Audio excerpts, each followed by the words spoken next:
Baiklah, saya akan menjelaskan materi tentang asas-asas penilaian kinerja. Seluruh karyawan diharapkan mampu untuk meningkatkan kinerjanya dari waktu ke waktu. Artinya, harus dilakukan perubahan terhadap kesalahan-kesalahan yang telah dibuat sebelumnya, dan diharapkan kesalahan ini tidak berulang di kemudian hari. Demikian pula bagi mereka yang telah memiliki kinerja yang baik, maka tugasnya adalah mempertahankan kinerjanya sehingga menjadi contoh bagi karyawan lainnya. Nah, asas-asas penilaian kinerja tersebut ada 3. Yang pertama, secara objektif. Artinya, melakukan penilaian harus dilakukan apa adanya, sesuai dengan kriteria yang telah ditetapkan. Yang kedua, secara adil. Artinya, dalam menilai harus memberikan kesempatan yang sama kepada setiap karyawannya, memberikan peluang yang sama untuk dinilai sehingga tidak menimbulkan kecemburuan di antara karyawan. Yang ketiga, secara transparan.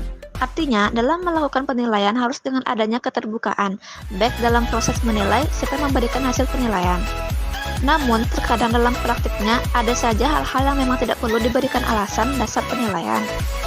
Nah, dari penjelasan tersebut, dijelaskan bahwa tujuan penilaian kerja secara keseluruhan untuk kemajuan dan keuntungan semua pihak, baik perusahaan maupun karyawan.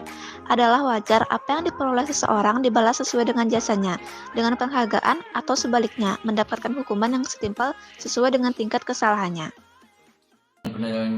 Penilaian terhadap kinerja ini ada beberapa hal, yaitu yang pertama inisiatif atau kreativitas,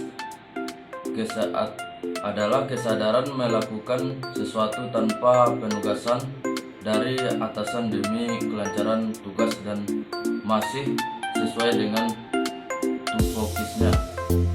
Selanjutnya, kedua, tanggung jawab adalah pekerjaan yang diselesaikan dengan baik walau sulit, dapat menemukan trik tersendiri sampai tuntas.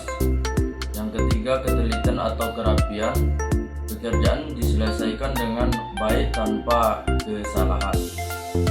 Keempat, kecepatan kerja atau efisiensinya, pekerjaan yang dikerjakan dengan waktu yang singkat, menggunakan sumber daya yang ada tanpa keluhan. Selanjutnya, kerjasama, dengan membuka diri untuk menerima pendapat dan menunjukkan kemauan untuk bekerja dengan orang lain berbagai beban dan waktu. Yang terakhir, kedisiplinan, datang dan pulang tepat waktu, fokus pada pekerjaan, memanfaatkan waktu secara produktif. Baiklah, materi selanjutnya adalah indikator penilaian prestasi kerja, yakni hasil kinerja yang dilakukan perusahaan akan menimbulkan berbagai bentuk kepuasan dan ketidakpuasan bagi karyawan.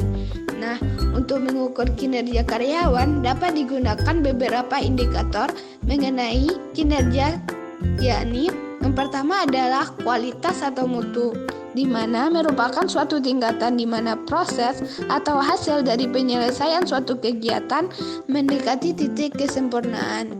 Yang kedua adalah kuantitas atau jumlah, yakni produksi yang dihasilkan dapat ditunjukkan dalam bentuk satuan mata uang, jumlah unit, atau jumlah siklus kegiatan yang diselesaikan.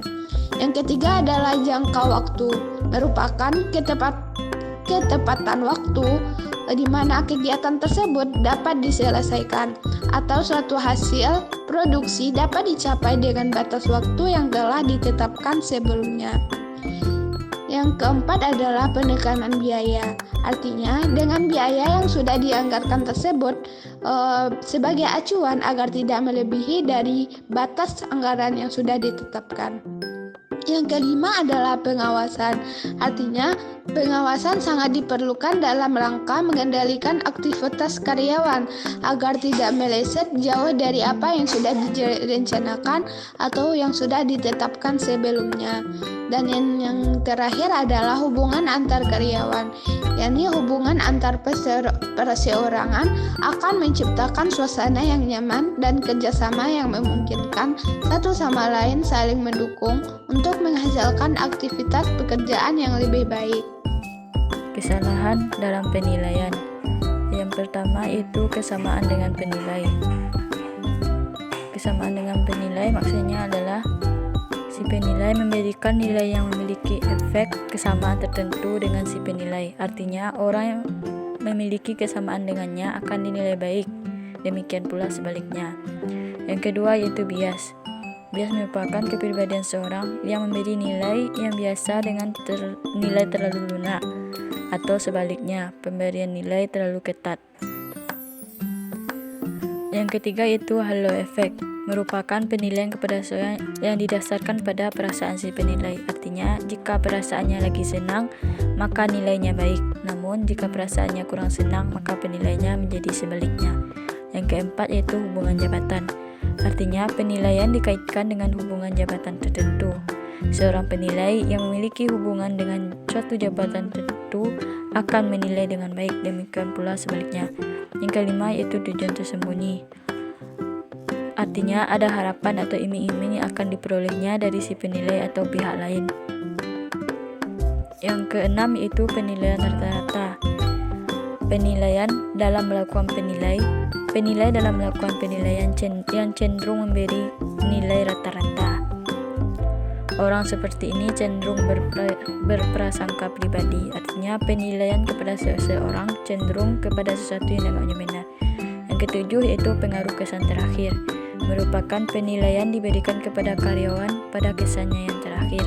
Jika pada saat akhir seorang dinilai baik, maka selanjutnya dinilai baik, demikian pun sebaliknya. Yang kedelapan yaitu pengaruh tekanan. Penilaian seringkali diberikan arahan untuk melakukan sesuatu yang tidak seharusnya oleh atasannya, sehingga mengakibatkan dalam penilaian si penilai melakukan penilaian dalam kondisi ketakutan. Yang terakhir yaitu sasaran kerja pegawai atau SKP. Sasaran kerja pegawai merupakan sasaran kerja yang akan dicapai oleh setiap pegawai. Artinya, masing-masing memiliki sasaran kerja yang berbeda-beda sesuai dengan bidang pekerjaannya masing-masing. Dalam hal ini, setiap pegawai harus menyusun sendiri sasaran kerja yang ingin dicapai dalam suatu periode tertentu. Kemudian, dalam penilaian SKP meliputi aspek-aspek sebagai berikut ini. 1. Kuantitas. Merupakan jumlah yang harus dicapai apakah dalam unit, volume, atau ukuran tertentu, misalnya jarak atau berat. Yang kedua, kualitas. Merupakan mutu yang harus dicapai sesuai dengan standar yang telah ditetapkan. 3. Waktu. Merupakan lamanya pencapaian yang harus dipenuhi, misalnya menit, jam, hari, minggu, bulan, tahun, dan lainnya. Dan yang keempat yaitu biaya. Merupakan jumlah yang harus jumlah rupiah atau dalam mata uang yang lain yang harus dikeluarkan atau dihasilkan. Selanjutnya, dalam sasaran kerja pegawai terdapat unsur-unsur yang harus dipenuhi. Adapun unsur-unsur sasaran kerja pegawai adalah sebagai berikut. 1. Kegiatan tugas jabatan. Mengacu pada penerapan kinerja atau RKT, dalam melaksanakan kegiatan tugas jabatan, pada prinsipnya pekerjaan dibagi habis dari tingkat jabatan tertinggi, jabatan terendah secara hierarki. 2. Angka kredit. 3. Target. Nah, dalam menetapkan target meliputi aspek sebagai berikut. A. Kuantitas atau target output. B. Kualitas atau target kualitas. C. Waktu atau target waktu. D. Biaya atau target biaya.